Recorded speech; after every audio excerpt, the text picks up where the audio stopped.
아, 제 책을 보셨군요. 제 책이 그렇게 뭐 그 베스트셀러나 아니면 뭐 그 흥미를 끌 만한 주제는 아니지만 그래도 꾸준히 보시는 분들은 생기 있으신 것 같고, 이 주제는 이슈가 될 때만 잠깐 올라갔다가 또 다시 수면 아래로 내려갔다가 이슈가 되면 또 올라왔다가 오락내락 하는 주제예요. 그래서 사실 별로 접하고 싶지 않은 주제죠. 내 아이의 문제에서 이런 일이 있지 않길 바라는 마음이기 때문에 외면하고 싶은 주제이기도 합니다. 저 역시도 마찬가지였고요.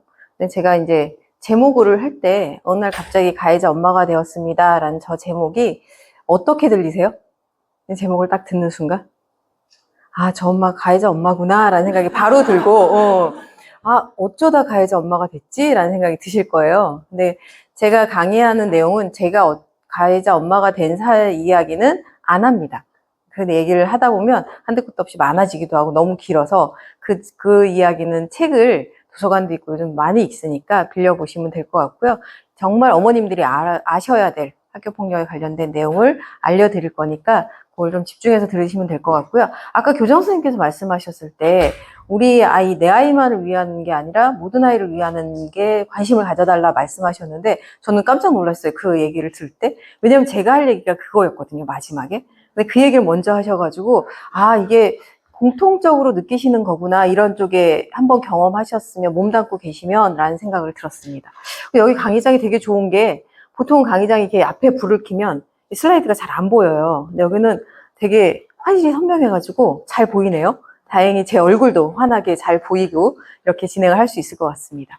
지금 어떤 걸 해드릴 거냐면 학교폭력 관련된 것들이 되게 많은 유형과 사례는 정말 많이 알고 있어서 사례를 얘기하다 보면 하루 종일 오늘 얘기해도 끝이 없을 것 같은데 대표적인 사례만 말씀을 드릴 거고요. 남녀 아이, 그다음에 학년별로 어떻게 차이가 나는지를 조금 다 살펴봐 드릴 거고요. 그리고 학교폭력이 이 학교 내에서의 그냥 교육적인 차원에서 끝나는 게 아니라 사법기관까지 연결이 되잖아요. 그래서 제일 가지 않아야 될 곳이기도 한데 이렇게 될 수도 있거든요.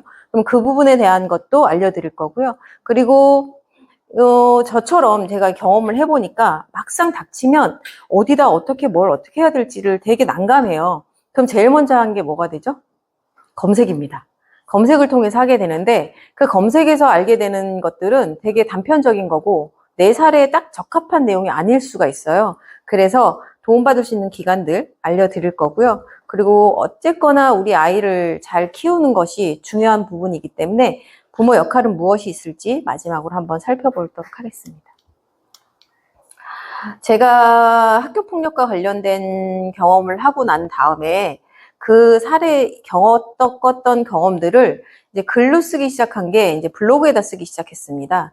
물론 다른 과정에서 이제 글쓰기를 했지만 그런 것들을 모아서 학교폭력 상담사라는 네이버 블로그를 만들어서 거기다 글을 올리기 시작했어요. 그랬더니 저의 사례를 처음에는 별로 밝히고 싶지 않아서, 왜냐하면 제가 가해자인데 가해자를 굳이 밝혀야 되나 싶은 생각에 안 하려다가 블로그에는 이제 하나씩 복귀하듯이 글을 써서 올리기 시작했습니다. 그랬더니 블로그에 들어오신 분들이 되게 위안을 받는다. 그리고 가해자는 사실 피해자면 여기저기 얘기하기가 좋은데 가해자일 경우에는 어디다가 드러내놓고 얘기하기가 어렵습니다. 그러다 보니 블로그에 쓰는 것도 좀 조심스러웠거든요. 근데 그 가해자 어머님들이 다 같은 마음이셨나 봐요. 그러니까 피해자가 있으면 가해자 엄마도 있는 거죠. 어떻게 피해자만 있겠어요? 그러면 피해자 숫자만큼 가해자 숫자도 있는 겁니다. 어떻게 보면 더 많을 수도 있어요. 왜냐하면 집단도 있으니까. 그러면은 이 어머님들이 어디다 하소연하거나 어딘가에 이야기를 들어줄 사람이 없다 보니까 제 블로그 보면서 많이 위안을 얻으셨나 봐요. 그래서 그런 글들이 많이 있었고요. 그 중에 한 분이 어떤 분이 오셨냐면 용인 지역에 사시는 어머니였는데요. 그 어머니가 제 블로그를 보고는 이렇게 저기 지금 학부모 회장님이 보신 것처럼 보셨나 봐요. 제가 그때는 책이 나오기 전이었어요. 책 나오기 전이었는데 내용을 보고는 학교에서 학부모 연수로 그전에는 경찰관, 변호사 이런 분들이 와서 학교폭력 관련해서 많이 강의를 하시거든요. 근데 그분 말고 진짜 부모님 마음으로 뭔가 좀 전해줄 수 있는 사람이 있으면 좋겠다라는 생각으로 저한테 강의 요청을 했습니다. 그래서 용인 지역이었는데 갈 때 내가 학교폭력 가해자인 걸 밝혀야 되나 말아야 되냐 고민을 막 하면서 갔었어요. 근데 고민할 필요가 없더라고요. 강당에 갔더니 이렇게 저는 학교폭력 가해자의 엄마입니다. 라고 이렇게 딱 써 있는 거예요. 고민할 필요가 없었던 거죠. 그래서 이때는 책 나오기도 전인데 강의를 했습니다.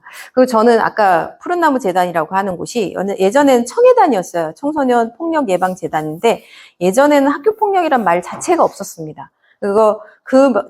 학교 폭력이란 걸 쓰려고 할 때 이 NGO 단체인데도 그걸 인정을 안 하니까 그런 걸 인식하지 못하니까 그냥 청소년 폭력 예방 재단 이렇게 했었어요. 근데 지금 이 푸른나무 재단으로 바뀌었고요. 여기 이사장님은 오랜 기간 이 NGO 활동을 하고 계셨고, 그리고 아수카상도 받으시고, 유키즈에도 나오시고 했던 분이에요.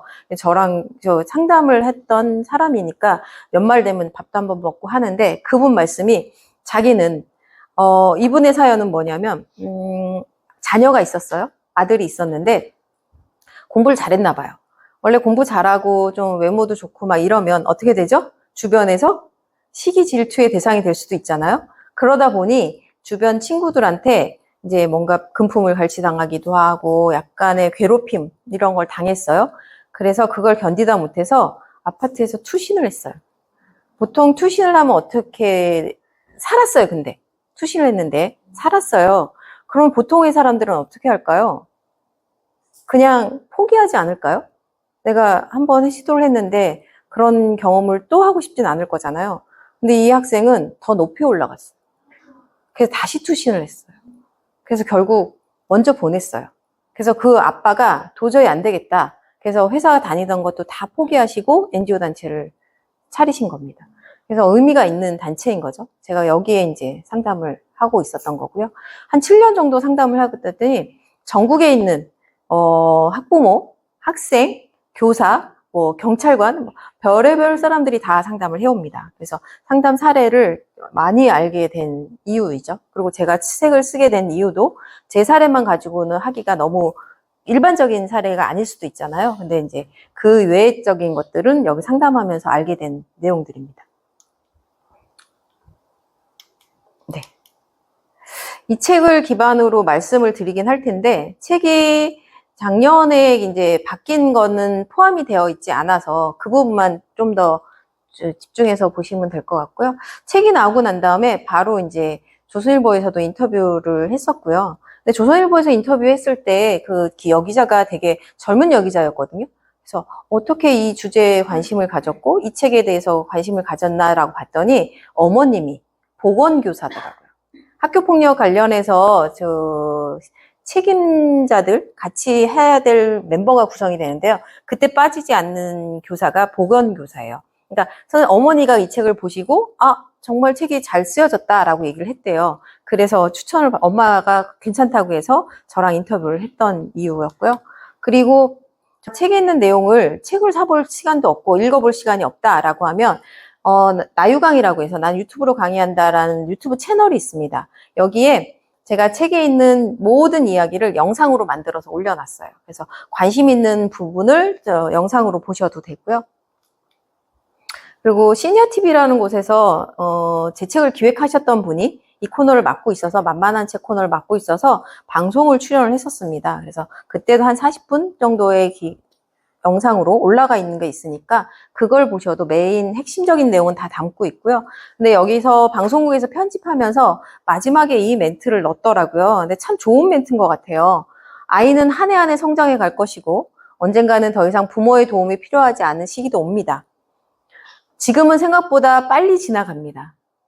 이 시기가 우리 아이에게 정말 필요한 것이 무엇인지 생각해보면 더 명확해질 것입니다. 라고 이렇게 했는데 제 심정을 너무 잘 표현을 해줬더라고요. 아무리 힘들고 이 시간이 안 끝날 것 같지만 그 시간도 끝나고 언젠가는 이 시기를 돌아보면서 또 뭔가 도움이 되는 시기이기도 하다라는 건데 저는 제 아이가 학교폭력을 경험하기 전에는 교육에 관련된 일을 계속 하고 있었고 강의를 하고 있었던 사람이다 보니까 저희 아이가 학교폭력 사건은 중학교 3학년 때 있었어요.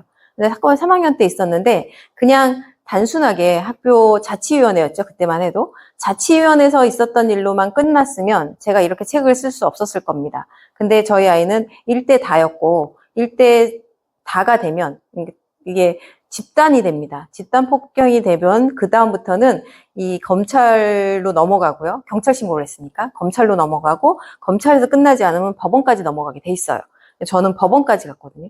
왜냐하면 검찰에서 제가 그 협의를 안 했습니다. 왜냐하면 그때는 합의금을 내면 한 4천만 원을 요구하더라고요. 4천만 원을 요구했는데 그 합의금을 주면 기소유예로 끝났겠죠. 근데 저는 합의를 하지 않았습니다. 왜 맞으면 돈 번다는 걸 그 아이한테 알려주고 싶지 않아서 우리가 동시에 그런 얘기를 했고요. 그리고 난 다음에 법원까지 갔기 때문에 그게 한 1년 걸렸습니다. 너무 긴 시간 동안 하다 보니까 와 이거는 진짜 이 겪지 말아야 될 일이긴 한데 제가 그걸 겪고 나니까 어떤 마음이 들었냐면요. 제가 만약에 그 사건을 겪지 않았으면 내가 학부모 교육이나 강의에 가서 아이는 이렇게 키우면 돼요 하고 내가 너무나도 자신 있게 얘기했을 건데 제가 이게 딱 경험하고 났더니 아까 교장선생님도 그랬잖아요.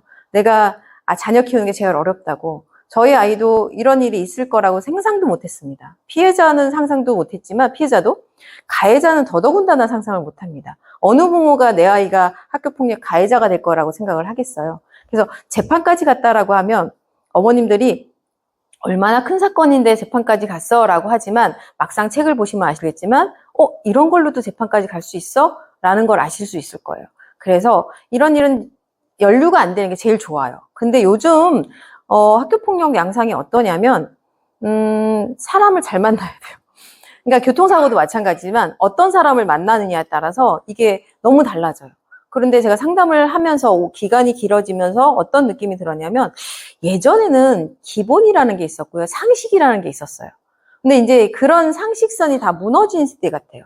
그래서 상대가 되게 어떻게 이렇지? 라고 하는 사람들이 많이 있어요. 그러면 그냥 학교폭력은 신고하면 그냥 되게 돼 있거든요. 학교폭력 관련된 용어 규정이랑 사례랑 이런 걸 보시면 더더군다나 그렇게 느낄 겁니다.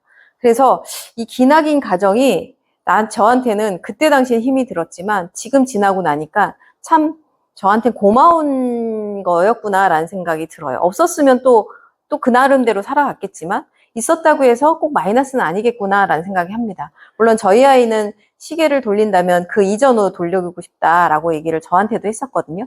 그런 거 보면 아이한테는 엄청난 상처이긴 하겠죠. 네. 저희 아이는 지금 이제 군대까지 갔다 와서 네, 멀쩡히 사회생활 잘하고 있습니다. 그 장관 후보 청문회 할 때, 근데 아들 사건이 생기면서 그때 막 사건이 보도가 많이 됐잖아요. 민사고 다니던 아이가 그 같은 학교에 있는 애한테 막 돼지니 막 이런 비하적인 발언을 하면서 전학도 안 가고 막 이런 사태, 전학을 가버리고 막 이런 사태가 생겼잖아요. 그러면서 이제 제 책을 보고는 인터뷰를 요청을 해왔어요. 그거 더글로리가 또 한참 유행할 때였기 때문에 인터뷰를 했습니다. 그래서 사무실에 와서 인터뷰를 했고요. 그리고 그걸 보고는 인터뷰 기사 보고 책 보고는 일본의 NHK에서 한국에 나와 있는 지사에서 저희한테 인터뷰를 좀 하고 싶다라고 해서 인터뷰를 또 했습니다. 그래서 일본의 뉴스로 방송이 됐는데요. 일본에서는 왜 인터뷰를 했을까요, 그러면? 네, 크게 말씀하셔도 됩니다. 일본에도 이주의 사건이 많아서. 그쵸. 많은데 이건 오래됐잖아요. 우리보다 더 오래됐고 더 많은데 왜 그러면 우리나라의 그 학폭 사건을 그동안에 없었던 것도 아닌데 우리 10년 전부터 이주호 장관님이 지금 교육부 장관님이시던 10년 전부터 이 학교폭력 관련된 학폭법이 강화가 됐습니다. 그러면 어제 오늘 일이 아니거든요. 근데 왜 이렇게까지 인터뷰를 하자고 했을까? 저도 의아했거든요. 왜 인터뷰를 하자고 했을까? 그랬더니 거기 방송에서 인터뷰 오셨던 분이 하시는 말씀이 일본에는 너무 많다고 이지메랑 이런 게 많이 있으니까 그런데 한국과 다른 현상이 있대요. 거기는 오히려 학교 안에서 해결하려고 하고 학교 밖으로는 안 하다 보니 은폐되는 게 조금 위험하지만 근데 이때 어떤 발표가 났었냐면 정부에서 앞으로 대학 갈 때까지 생기부 기재뿐만 아니라 대학 몇 년 이상까지 생기부 기록을 남아있게 한다. 이러면서 강한 조치를 내렸거든요. 근데 일본에서는 그게 이해가 안 가는 거예요. 학교 다닐 때 있었던 일을 학교 졸업했는데 졸업하고 난 다음에도 얘 사회생활하는데 결림돌이 되게 한다고? 이게 사회적으로 인식이 안 되는 거예요. 어떻게 생각하세요? 저 인터뷰하고 난 다음에 그 생각을 곰곰이 하게 됐거든요. 우리나라의 그 사고방식과 일본의 생각이. 어떻게 생각하세요? 이게 내 아이가 그 가해자가 아니면, 당연히 그 아이는 사회 진출하건 대학을 가건 다 걸림돌이 돼야지. 라고 생각할 수 있어요. 근데 막상 내 아이의 문제가 됐을 때, 내 아이가 그 이것 때문에 학교 다녔을 때 가해자라는 이유만으로 졸업하고, 그 다음에 생기부에 계속 남아있고, 이게 부당하다고 생각하지 않을까요? 이게 입장에 따라 달라진다는 거죠. 그쵸? 그래서 이 부분이 강화된 부분에 대해서 좀 의아하다라고 해서 인터뷰를 했던 부분입니다. 그리고 이제 초고도 기사도 썼고요. 저는 이제 그러다가 이제 또 국회에서 연락이 왔습니다. 국회에서 연락이 와서 토론회에 참석해달라라고 한 거죠. 이 강경 대응으로 가기 전에 이제 이렇게 강경 대응으로 가는 거는 문제가 있다라는 토론을 했었는데요. 이 토론회가 아무런 효과가 없었더라고요. 근데 어쨌든 토론회에 가서 발표를 하기도 했었습니다. 그리고 영동 MBC인가요? 여기서도 지금 방송을 한번 찍어서 녹화 영상이 올라가 있습니다. 유튜브에 다 올라가 있는 내용들이니까 한번 보셔도 좋을 것 같고요. 저는 이제 저 아이가 학교폭력을 경험하고 난 다음에는 그냥 보통은 그 청해단에서, 푸른나무 재단에서도 제가 상담 봉사를 하겠다라고 할 때 그 얘기를 많이 하셨어요. 자기네 도움을 많이 받지만 도움받고 나면 끝인데 어떻게 다시 오게 됐냐라고 물어보더라고요. 저는 제 경험이 누군가한테 도움이 되지 않겠냐라는 생각으로 그래서 했던 거였고, 이거는 뭐냐면 천정호 판사님 혹시 아세요? 호통 판사님이라고 해서 학교폭력이 아니라 비행청소년의 대변인 뭐 이렇게 얘기하시는 분인데 지금은 청소년부에 계시지 않아요. 다른 재판부에 계신데 그분이 계속 하고 있는 게 만사소년이라는 프로그램을 하시는데 거기 안에 2인 삼각이라는 프로그램이 있습니다. 이건 뭐냐면 기관에서 보호하고 있는 아이들이 있어요. 1호 처분을 받는 그 아이들을 6개월 동안 보호 처분을 하는데 거기 아이들과 1대1 멘토 멘티로 해서 제주도를 8박 9일, 7박 9일, 7박 8일 이렇게 걷는 겁니다. 그래서 그 멘토에 제가 참여를 했고요. 그래서 여기 빨간 리본으로 달았던 저 아이가 중학교 2학년 아이였습니다. 중학교 2학년인데 통영 살아요. 여기서 얼마 안 멀죠. 근데 이 아이는 학교에서 시험 보러도 오지 말라고 할 정도로 엄청난 아이였습니다. 왜냐면 어머님이 유흥업계에 종사하시고, 근데 모계 쪽으로 좀 그러신가 봐. 외가 쪽이. 그래서 외삼촌이, 얘가 학교에서 집에 안 들어오면, 왜냐면 어머니가 유흥 쪽에 종사하시니까 밤에 얘를 케어할 수가 없어요. 초등학교 6학년부터 담배를 폈다고 얘기했고요. 그리고 난 다음에 얘가 집에 안 들어오면 외삼촌을 시켜서 얘를 잡아오게 만든대요. 외삼촌이 그 지역에 이거라고 하더라고요. 그러니 이 아이는 6개월 동안 이 보호기관에 있을 수 있지만 돌아가면 어떻게 돼요? 또다시 그런 환경에 노출이 되잖아요. 그래서 그 생태계가 바뀌지 않으면 얘는 똑같아요. 근데 얘가 저랑 걸었을 때도 엄청난 기싸움을 했거든요. 근데 얘가 6개월 동안 잘 지내고 퇴소를 했어요. 그러면 얘는 더 이상 안 오고 잘 지냈을까요? 저랑 계속 연락하고 있었거든요. 근데 여기 센터장님이 하시는 말씀이 그 이후에도 재판을 몇 번이나 받았고 더 영악해졌대요. 그래서 이게 참 쉽지가 않구나라는 생각을 했는데 저는 어쨌거나 이 아이랑 이 걸었던 경험이 저한테는 또 되게 귀한 값진 경험이었거든요. 그러니까 어머님 중에서도 혹시 내 시간만 내면 돼요. 비용이랑 이런 거 모두 다 여기서 제공을 해주니까 그 학생들하고 1대1로 걸어야 돼요. 내 그 짐을 다 지고, 왜냐면 걷는 게 되게 중요한 거고, 그게 쉐이유라는 프랑스 프로그램을 들여온 거거든요. 근데 그러면서 아이랑 같이 이야기도 나누고, 뭐, 그 힘든 과정을 겪어내는 경험들? 이런 걸 하려고 하는 거거든요. 그래서 관심 있으시면 만사소년의 2인 삼각 프로그램을 한번 참여해 보셔도 좋겠다. 멘토로. 네. 적극 추천해드리는 프로그램입니다. 2012년에 그 학교폭력 관련한 강화된 때, 그때는 어떤 상황이었냐면요. 학교 내에 학교폭력이었어요. 빵 셔틀이니 뭐 이런 얘기 들어보셨죠? 그래서 그런 얘기를 많이 했던 시기였고요. 그와 관련한 거에 반해서 2017년 때 또 다시 한번 학폭이 조금 양상이 바꿔졌습니다. 이때 바뀌어진 양상은 뭐냐면 학교 밖이에요. 그러니까 학교 안보다 이 신문에 나오는 거, 이거 어떤 장면인지 혹시 아시는지 모르겠는데요. 부산 여중생 사건 기억나세요? 애들을 너무 많이 때려가지고 얼굴이 막 난리가 났고, 그리고 가해자가 어떻게 하면 이걸 처벌을 약하게 받을 수 있을까? 뭐 이런 얘기를 막 했던 그 사건입니다. 그런데 이 사건은 잘 보셔야 되는 게 뭐냐면, 이 사건은 약간의 가출팸들이에요. 그러니까 평소에 친하게 지내던 언니예요. 근데 그 친하게 지내던 언니가 그 여자들 사이에서는 어떤 게 폭력의 양상이 극대화로 되냐면요. 남자가 낄 때입니다.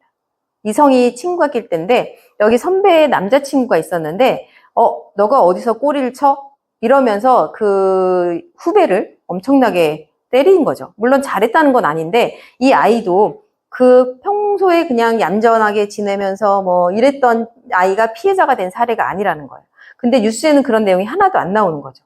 그래서 이 학생도 2인 삼각 프로그램을 했습니다. 그래서 나중에 천정호 판사님이 사진 찍은 걸 같이 찍은 사진을 보여주면서 누가 뭐라고 하면 내 사진 보여줘라 이러면서 다시 학교로 잘 가서 중학교 졸업을 했다고 하더라고요. 이 학생은.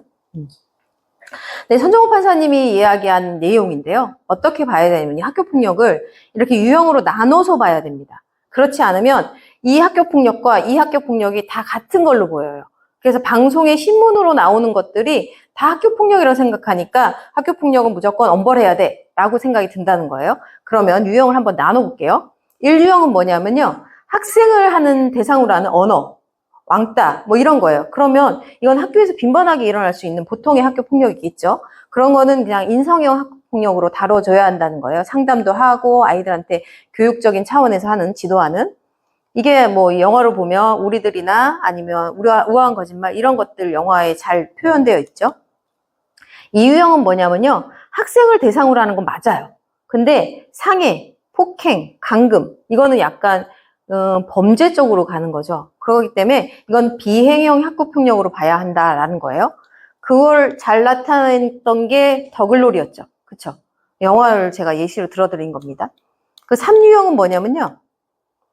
학생인데 학교 안팎에서 이거는 범죄예요. 범죄인데 그래서 절도, 강도, 사기 이거는 학생 신분의 청소년 범죄로 봐야 된다는 거죠.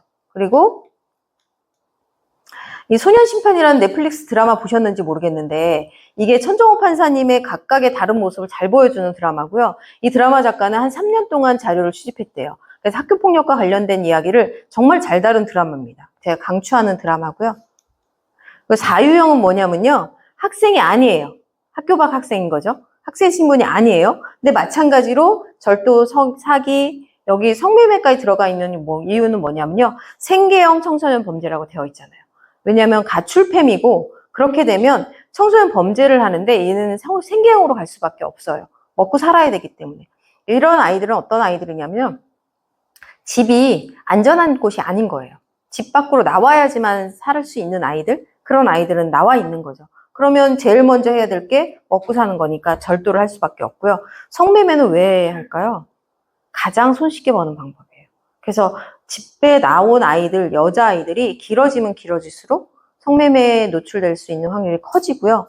그래서 남학생들이 포주 노릇을 하고 여학생이 성매매하고 막 이런 경우도 생겨납니다. 참 문제가 돼요. 그걸 잘 보여주는 게 박하영이라는 영화가 있습니다. 그러니까 가출팸들의 아주 민낯을 정말 보여주는 청소년 관람불가 영화인데, 독립영화인데 정말 잘 만들어진 영화입니다. 이것도. 이렇다고 라고 생각할 수 있을 정도의 영화고요.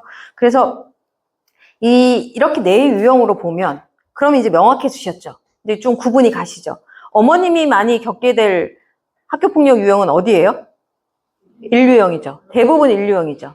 그럼 2, 3, 4유형에 해당하는 건 여기서 질문, 퀴즈 몇 프로나 될까요? 전체 학교폭력에. 한 자릿수입니다. 네. 7%도 안 되고요. 2에서 5%밖에 안 돼요. 그러니까 우리가 근데 이거를 되게 많은 것처럼 생각하는 이유는 뭐예요? 언론의 보도, 신문 기사, 그다음에 드라마.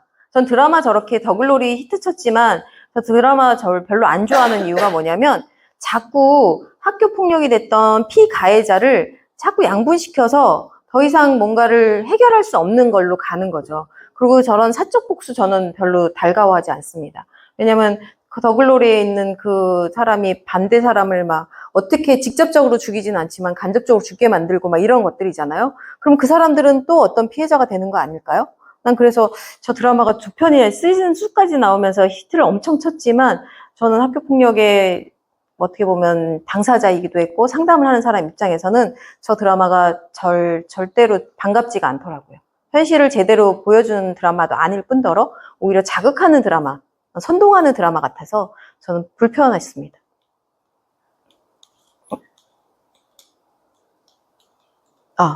학교폭력 관련해서는 저 강의를 듣고 나면 모자르실 거예요, 시간이. 그래서 다 알 수가 없습니다. 그래서 여기 보면 학교폭력 사안 처리 가이드북이라는 게 여기 에듀넷이라고 아시죠, 어머님들? 에듀넷 사이트에 들어가면 PDF 파일로 다 올라가 있습니다. 선생님들도 이 PDF 파일을 가지고 다운받아서 사안 처리를 하고 계시거든요. 그래서 이거를 꼭 다운받으셔서 한부 갖고 계시면 도움이 되실 거예요. 뭐 PC 저장만 해놔도 괜찮으니까. 이번에 개정된 학교폭력 사안 처리 가이드북은 훨씬 더 자세하게 잘 되어 있더라고요. 꼭 참고하시면 좋을 것 같아요. 학교폭력은 학생을 대상으로 하는 것인데 예전에는 학생간이었어요. 근데 요즘은 학생을 대상으로 하는 건 모두 학교폭력입니다. 근데 너무 많아요. 상해, 폭행, 명예훼손, 회복, 너무 많아서 사실은 제가 요즘 늘봄학교 강의를 하고 있는데 초등학교 1학년들 강의를 하고 있는데 쉬는 시간 되면 애들 막 서로 막 달리고 뛰고 막 부딪히고 막 이럽니다. 그러면 사실 거기서 조금만 이 상대가 불쾌하거나 느꼈다거나 아니면 공격적으로 느꼈다고 얘기를 해버리면 다 학교폭력이 돼요. 모든 사안이 학교폭력이 됩니다. 그래서 누구를 만나야 되는지가 되게 중요한 문제다라는 얘기를 드리는 거고요. 제가 학교폭력 관련해서는 집단 상담을 갔었는데 이제